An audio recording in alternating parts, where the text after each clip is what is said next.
2026 சட்டமன்ற பொதுத் தேர்தல் வர இருக்கிறது.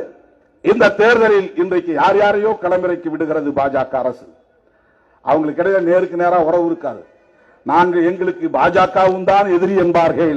ஆனால் பாஜகவுக்காக களமிறங்கி இருப்பவர்கள் அவர்கள். அதை மறந்துவிடக் கூடாது. நான் யாரையும் மனதிலே வைத்து சொல்லவில்லை. அரசியலை புரிந்து கொள்வதற்காக சொல்லுகிறேன். இன்னைக்கு ஒரே ஒரு அரசியல் தான் பாஜகவுக்கு. இந்தியாவில் இருக்கிற எல்லா மாநிலங்களிலும் அவங்களால வேலை செய்ய முடியுது. தமிழ்நாட்டில் மட்டும் அவங்க பருப்பு வேகவில்லை. என்னென்னவோ முயற்சி பண்ணி பார்க்கிறார்கள், நடக்கவில்லை.